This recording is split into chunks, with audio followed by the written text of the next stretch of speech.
హల్లెలూయా. బాగున్నారా? దేవుని కృపను బట్టి వర్ధిల్లుచున్నారా? రండి వర్తమానం ధ్యానించుకుందాం, ప్రార్థన చేసుకుందాం. మహోన్నతుడా, పరిశుద్ధుడా, ప్రేమ కలిగిన తండ్రి, ఇదిగో ప్రభువా నాయనా తండ్రి, నీ దాసులు నీ జనులు ప్రభువా నీ వాక్యము వినగోరుచుండగా నాయనా తండ్రి, ఆశ కలిగిన ప్రాణాలని తృప్తిపరిచే దేవుడవు ప్రభువా, నీవు మాట్లాడి నీవు మహిమ పొందుమని యేసుక్రీస్తు పరిశుద్ధ నామములో ప్రార్థిస్తున్నాం తండ్రి, ఆమేన్. రండి కీర్తనల గ్రంథము 18వ అధ్యాయము 50వ వచనం చదువుకుందాం. From the book of Psalms 18:50. నీవు నియమించిన రాజునకు గొప్ప రక్షణ కలుగుజేయువాడవు, అభిషేకించిన దావీదునకు అతని సంతానమునకును నిత్యము కనికరము చూపువాడవు. హల్లెలూయా. దావీదు భక్తుడు దేవుడికి ప్రార్థన చేస్తూ ఒక విషయాన్ని జ్ఞాపకం చేస్తున్నాడు. అదేమిటంటే, నీవు అభిషేకించిన దావీదునకు. దావీదు అంటున్నాడు, నీవు అభిషేకించినటువంటి దావీదునకు అతని సంతానమునకును నిత్యము కనికరము చూపువాడవు. ఇక్కడ మనం చూస్తుంటే దేవుడికి దావీదు ప్రార్థన చేస్తూ, ప్రభువా నీవు అభిషేకించిన దావీదువు అంటున్నాడు. అలాగే మనము కోరహు కుమారులు రచించినటువంటి 84వ కీర్తన 8వ వచనం చదువుకుంటే, యెహోవా సైన్యములకు అధిపతి యొగు దేవా, నా ప్రార్థన ఆలకింపుము, యాకోబు దేవా చెవియొగ్గుము, దేవా మా కేడమా దృష్టించుము, నీవు అభిషేకించిన వాని ముఖమును లక్షింపుము. ఇక్కడ కోరహు కుమారులు కూడా ప్రార్థన చేస్తూ దేవుడితో అంటున్నారు, నీవు అభిషేకించిన వాని ముఖమును లక్షింపుము. ఇక్కడ కోరహు కుమారులు కూడా దేవుడికి నీవు అభిషేకించిన వారము అని జ్ఞాపకం చేస్తున్నాడు.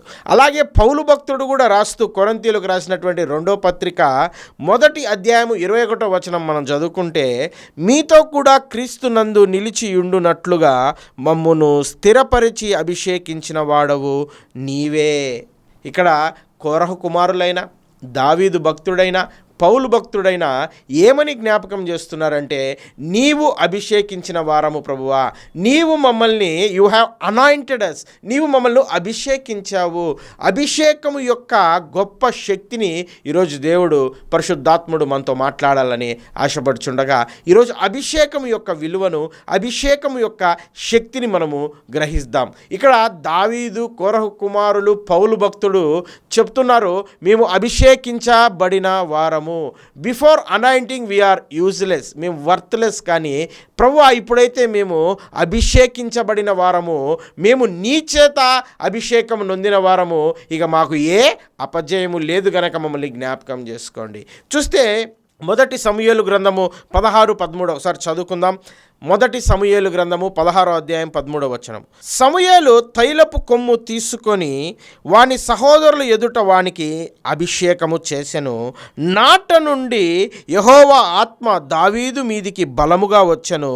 తరువాత సమూయేలు లేచి రామాకు వెళ్ళిపోయెను. దావీదుని అభిషేకించడానికి సమూయేలు భక్తుడు తైలపు కొమ్ముతో వచ్చినప్పుడు, నాట నుండి, ఎప్పటి నుండి అండి, ఎప్పుడైతే అభిషేకము దావీదునకు కలిగినదో నాట నుండి, అంతవరకు దావీదు ఎవడంటే అనామకుడు.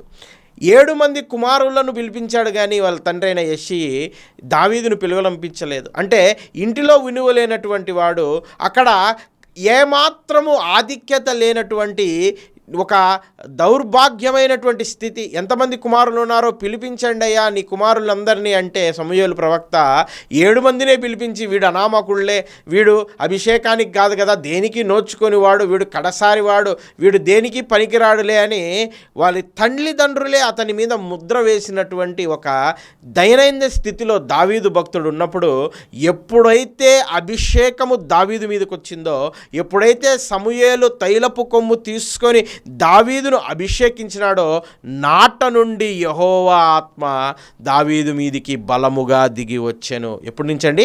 అభిషేకము జరిగిన తర్వాత నుండి దేవుని ఆత్మ దావీదుని అభిషేకించింది.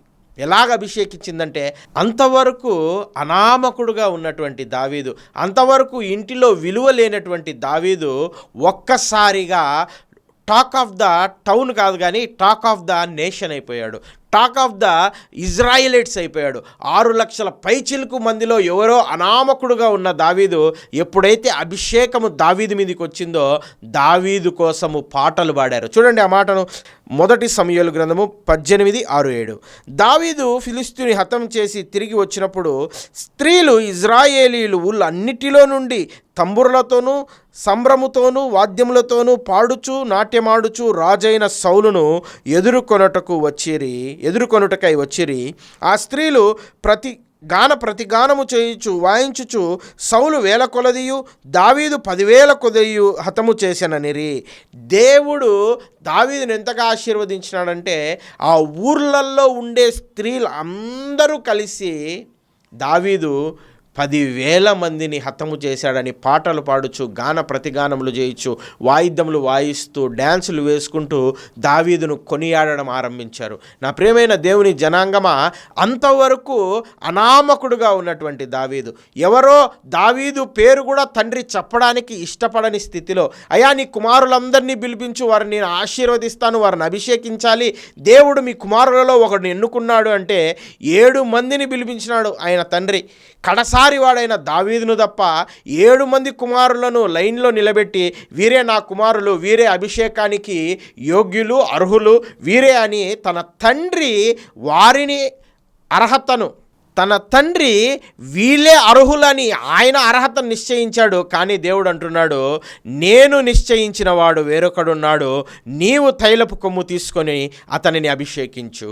దావీదు జీవితంలో ఏమీ లేని స్థితి నుండి ఒక గొప్ప రాజుగా సౌలు కంట్లో పడ్డానికి, ఆ ఫిలిస్తీయుడు అయినటువంటి ఆ యొక్క గొలియాతును చంపడానికి, ఆ గొప్ప వైభోగమును పొందుకోవడానికి ముందు తర్వాత ఏం జరిగిందంటే అభిషేకం. He was anointed. ఆయన అభిషేకించబడ్డాడు. సమూయేలు ద్వారా గొప్పవాడిగా.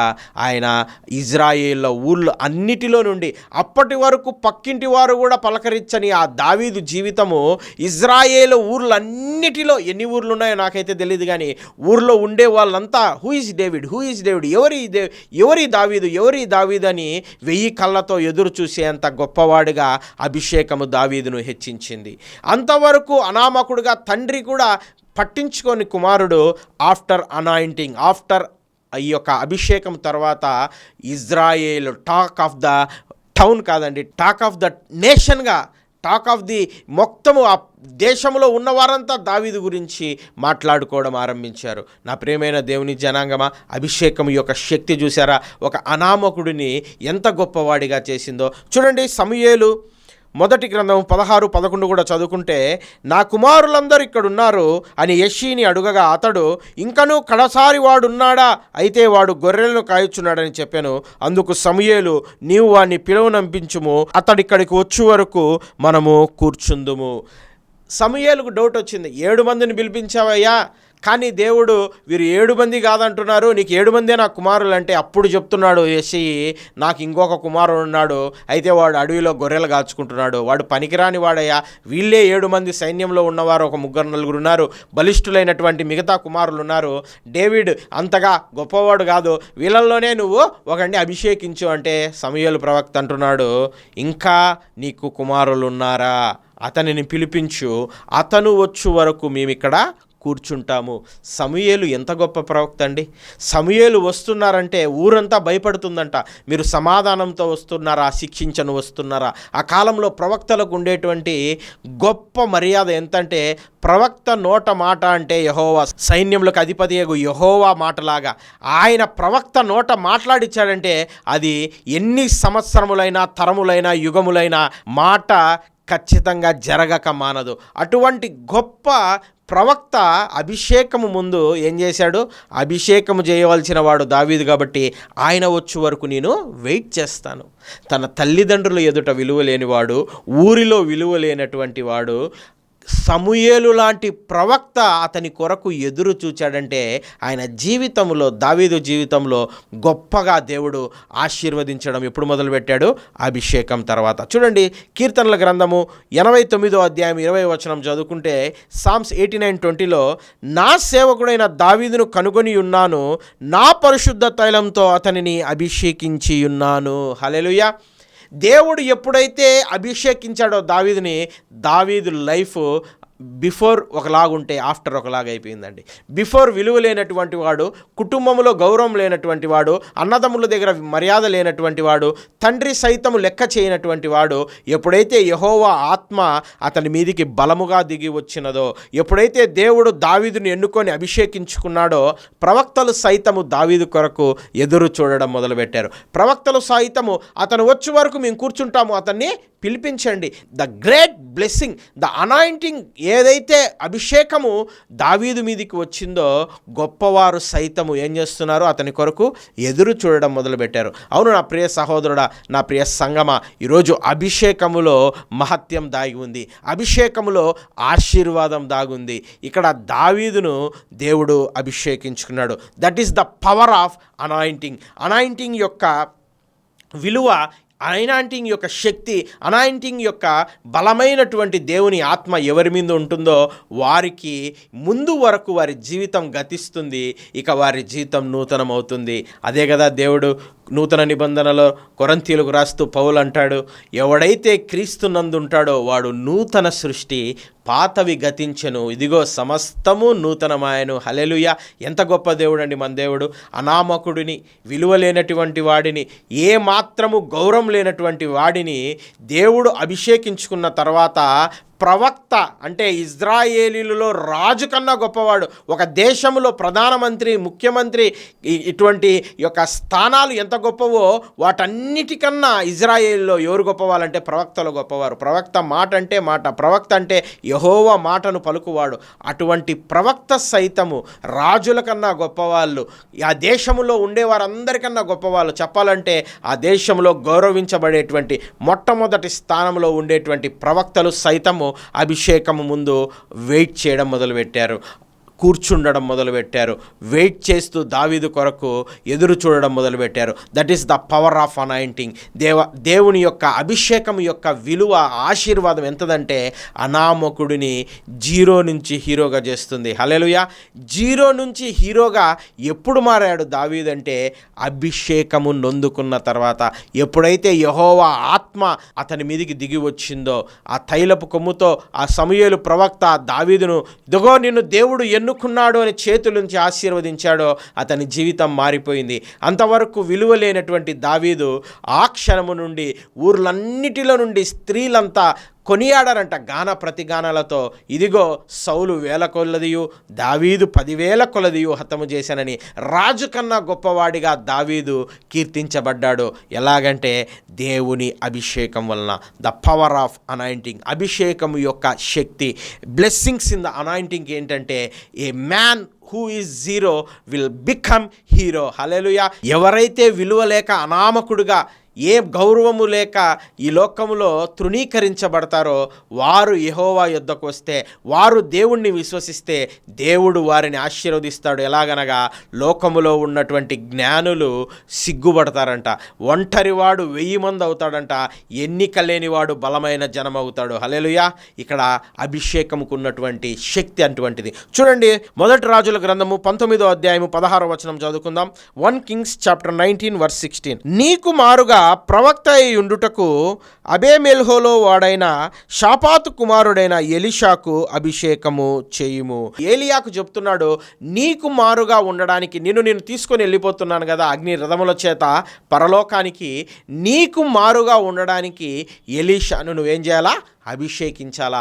నీకు మారుగా ప్రవక్త ఈ లోకంలో ఉండడానికి, ఓ ప్రవక్త అయినటువంటి ఎలియా, నీ శిష్యుడైనటువంటి ఎలీషాను నువ్వు అభిషేకం చేయి. నువ్వు అభిషేకించిన తర్వాత ఆరోహణమై పరలోకానికి రా అన్నప్పుడు ఏలియా ఎలీషాను అభిషేకించాడంట. ఎప్పుడైతే ఎలీషా అభిషేకం అందుకున్నాడో 2 పాళ్ళ ఆత్మను పొందుకున్నాడు. అద్భుతాలు, ఆశ్చర్యకార్యాలు, నీటి ఊటలను దేవుడు ఆయన ద్వారా బుగ్గలను ఉద్భవింపజేశాడు. నేటికి ఎలీషా యొక్క స్ప్రింగ్స్ ఆఫ్ వాటర్ అని ఆయన నీటి ఊటగా, ఏదైతే ఆ యొక్క ఉప్పు నీటిని, చెడిపోయిన నీటిని, ఆ యొక్క మారాను మధురంగా చేసి ఆయన ఏ నీటిలో అద్భుతం చేశాడో, ఈ రోజుకి మనం ఇజ్రాయెల్ దేశంలోకి వెళ్తే ఆ యొక్క ఊటలను, ద స్ప్రింగ్స్ ఆఫ్ ఎలీషా మనము మన కంటితో నేటికి 2026లో కూడా చూడవచ్చును. అంటే దేవుడి యొక్క అభిషేకము ఈ రోజుటికి మన కళ్ళ ఎదుట కనపడతా ఉంది. అంటే అభిషేకము 1 రోజు ఉండేది కాదు, 2 రోజులు ఉండేది కాదు, అది 1 సంవత్సరం సంవత్సరం ఉండి వెళ్ళిపోయేది కాదు, కానీ అభిషేకము తరతరములకు యుగ యుగములకు ఉంటుంది. నా ప్రియ సహోదరుడా, దేవుని యొక్క కరుణ, దేవుని యొక్క ఆ జాలి మన జీవితాలలో ఎంతవరకు ఉంటుందంటే తరతరములకు. నీతిమంతుల బిడ్డలు భిక్షమెత్తినట్లు నేను చూడలేదు అని దావీదు భక్తుడు అంటాడు. నేను చిన్నవాడినై ఉండిని, ఇప్పుడు ముసలివాడినైతిని, ఇంతవరకు నీతిమంతుల పిల్లలు భిక్షమెత్తినట్టు నేను చూడలేదు అని కీర్తనల గ్రంథంలో దావీదు భక్తుడు రాస్తాడు. అవును నా ప్రియ దేవుని సంగమా, ఈ యొక్క ఎలీషాను అభిషేకించిన తర్వాత ఏమైంది తెలుసా? చూడండి, 2 రాజుల గ్రంథము 13:21 చదువుకుందాం. కొందరు ఒక శవమును పాతిపెట్టుచు సైన్యమునకు భయపడి ఆ శవమును ఎలీషా యొక్క సమాధిలో ఉంచగా దింపిన ఆ శవము ఎలీషా శల్యములు తగిలినప్పుడు అది తిరిగి బ్రతికి కాళ్ళు మోపి నిలిచెను. హల్లెలూయా. ఆ యొక్క శవమును ఎప్పుడైతే ఎలీషా యొక్క సమాధిలోకి దింపినప్పుడు శల్యములు, ఆయన ఎండిన ఎముకలు సైతము అభిషేకముతో నింపబడినవి కాబట్టి ఆ శవము లేచి కూర్చునిందంట. ఎంత గొప్ప శక్తి అభిషేకంలో దాగి ఉంది నా ప్రియ సహోదరుడా. దేవుడు దావీదును అభిషేకించుకున్నాడు. ఎంతగా దావీదు జీవితంలో అభిషేకం పనిచేసిందంటే తరతరములు ఆయన కుమారులు, దావీదు యొక్క వంశము వారు, యూదా గోత్రము వారే సింహాసనాసీనులయ్యారు. దేవుడు ఎన్నుకున్నాడు, అభిషేకించుకున్నాడు. ఆయన కుమారుడైన యేసుక్రీస్తును కూడా దావీదు వంశంలోనికి తీసుకొని వచ్చాడు. దావీదు కుమారుడుగా, యూదా గోత్రపు సింహముగా యేసుక్రీస్తు కొనియాడబడ్డాడు. Because of the anointing of one person, David. దావీదుకు ఇచ్చినటువంటి అభిషేకము, దావీదు గతించిపోయినా, ఆయన రాజ్యము గతించిపోయినా, ఈ రోజుటికి ద సిటీ ఆఫ్ డేవిడ్ అని ఇజ్రాయెల్ దేశంలో మన కంటితో మనం చూస్తూ ఉన్నాం. దేవుడు రానై ఉన్నాడని, తిరిగి యూదా గోత్రపు సింహముగా అదే దావీదు సింహాసనాన్ని దేవుడు అధిరోగించబోతున్నాడు. 1000 ఏళ్ల పరిపాలనలో ఇజ్రాయెల్ని రాజుగా పరిపాలించబోతున్నాడు. చూసారా, ఇక్కడ ఎలీషా చనిపోయినాడు. ఎలీషా చనిపోయి ఆయన శరీరం కుళ్ళు పట్టిపోయి, ఆయన శరీరము మాంసమంతా పోయి ఎముకలుగా శల్యములతో ఉన్నటువంటి ఆ యొక్క శవము ఎప్పుడైతే దిగిందో ఆ శల్యములకు మధ్యలో లేచి నిల్చునిందంట. అంటే అభిషేకము ఒక్కసారి దేవుడు మనకు ప్రసాదిస్తే యుగ యుగములు అభిషేకం మనల్ని విడిచిపోదు. దావీదు వెళ్ళిపోయిన దావీదు సింహాసనానికి ఆ అభిషేకం కొనసాగుతోంది. ఎలీషా చనిపోయిన ఆయన ఎముకలు సైతం అభిషేకంతో నింపబడినట్టుగా చూస్తున్నాం. ఆ శవము ఎప్పుడైతే ఆ అభిషేకాన్ని పొందుకునిందో లేచి నిలబడుకునింది. నా ప్రియమైన దేవుని సంగమా, చూస్తున్నారా అభిషేకము యొక్క శక్తి, అభిషేకము యొక్క power, the power of anointing ఎంత గొప్పదో ఈరోజు దేవుడు మనతో మాట్లాడుతూ ఉన్నాడు. నువ్వు ఇంకా పాపంలో పడిపోయి ఉన్నావా? ఇంకా ఈ లోకములో ఉన్న వాటి వెనక పరిగెడుతున్నావా? అభిషేకంలో దేవుడు శక్తి దాచి ఉంటే ఆ అభిషేకం పొందుకోక ఈ లోకంలో ఉన్న వాటి కొరకై వేగిరపడిచి ముందుకు పరిగెడుతున్నావా? దేవుడు మాట్లాడుతున్నాడు. ప్రియ దేవుని సంగమా, పైనున్న వాటి కొరకై మీరు ఆశపడండి, పరిగెత్తండి, కానీ భూలోక సంబంధమైన వాటి కొరకు మీరు మీ యొక్క ప్రయాసను పెట్టద్దండి. పైనున్న వాటిని చూడండి, కానీ భూ సంబంధమైన వాటిని చూడొద్దని ఈరోజు దేవుడు మనతో మాట్లాడుతున్నాడు. నా ప్రియమైన దేవుని సంగమా, దేవుడు అభిషేకంలో శక్తిని, అభిషేకములో ఒక గొప్ప ఆయన ఆశీర్వాదాన్ని దాచి ఉండగా ఇంకా లోకం వైపు పరిగెడుతున్నావా? అంత్యకాలము దగ్గరగా సమీపించింది. సంవత్సరములు రోజుల వలె, మంచినీటి వలె, పారు ఏటి వలె సాగిపోతూ, నిన్న దినమున మనము ఆదివారం చర్చికి అనుకుంటూ ఉంటాము.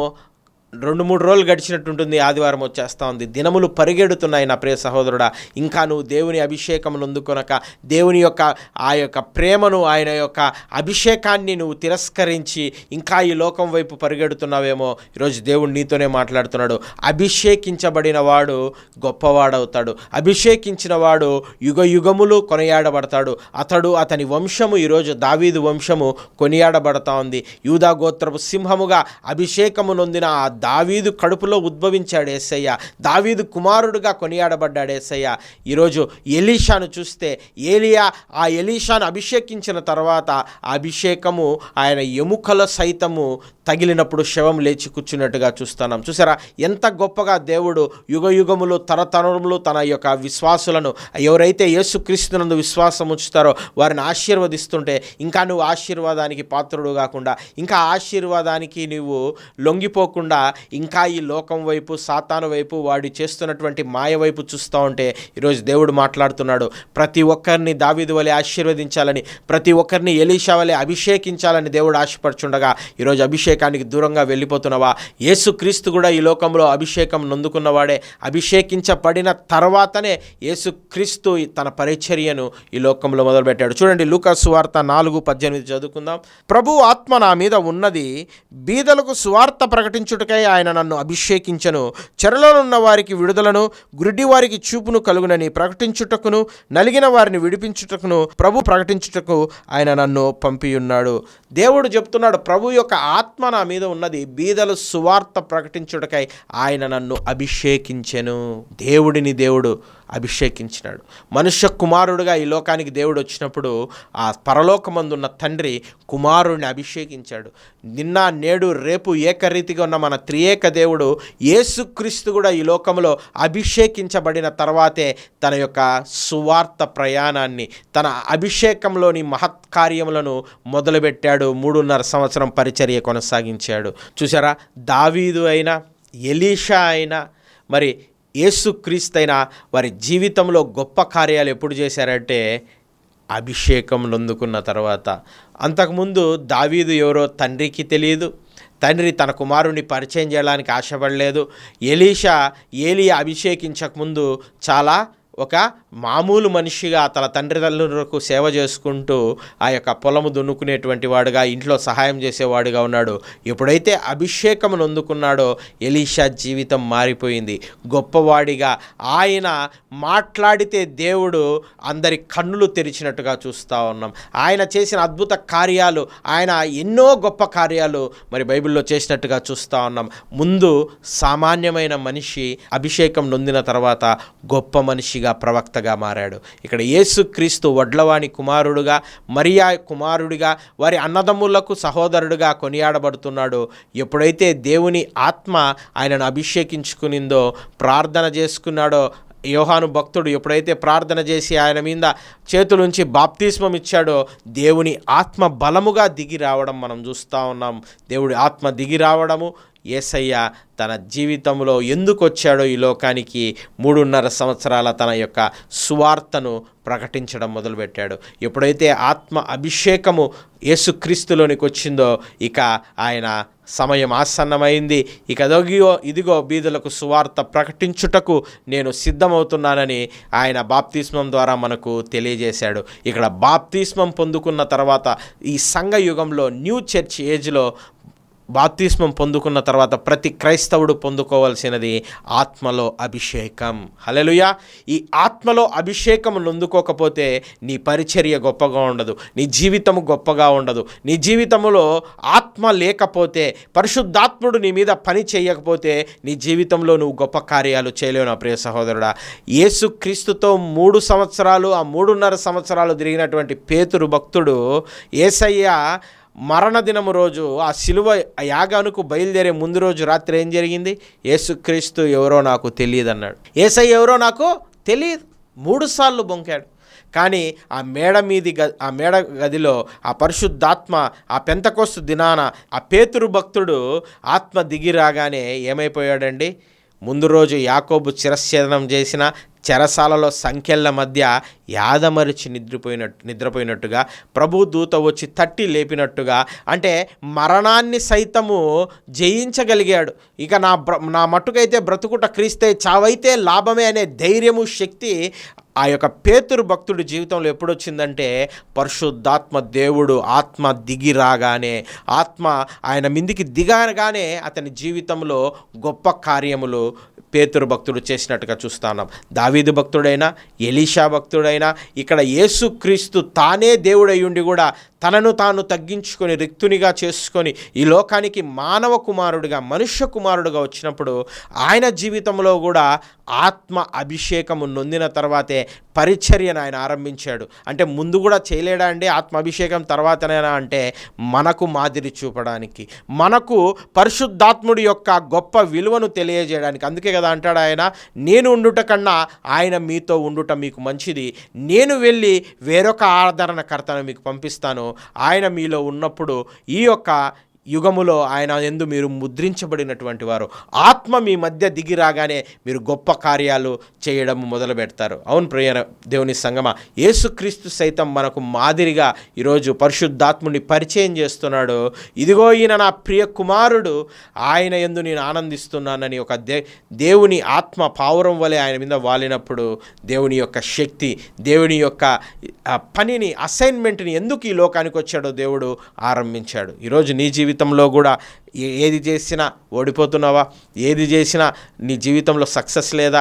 ఏది చేసినా శ్రమ, బాధ, దుఃఖమే నీ జీవితంలో ఆవరిస్తూ ఉందా అంటే పరిశుద్ధాత్ముడు నీతో లేడు నా ప్రియ సహోదరుడా. ఎప్పుడైతే నువ్వు బాప్తిస్మం నొందిన తర్వాత దేవుణ్ణి ఆత్మతో నింపు ప్రభు అని ప్రార్థిస్తావో, ఎప్పుడైతే ఆత్మ దేవుడు నీ మీదికి దిగి వస్తాడో గొప్ప కార్యాలను పేతురు వలె, ఈ దావీదు వలె, ఈ ఎలీషా వలె యేసుక్రీస్తు మన మీదికి ఆత్మ వలె దిగి వచ్చినప్పుడు గొప్ప కార్యాలను మన జీవితంలో చేస్తాం. చూడండి, యోహాను రాసినటువంటి మొదటి పత్రిక 2వ అధ్యాయం 20వ వచనం చదువుకుందాం. అయితే మీరు పరిశుద్ధుని వలన అభిషేకం పొందిన వారు గనక సమస్తమును ఎరుగుదురు. అలాగే చూడండి, యోహాను రాసిన మొదటి పత్రిక 2:27లో అయితే ఆయన వల్ల మీరు పొందిన అభిషేకం మీలో నిలిచి ఉన్నది గనుక ఎవడనూ మీకు బోధింపక్కర్లేదు. ఆయన ఇచ్చిన అభిషేకం సత్యమే గాని అబద్ధము కాదు.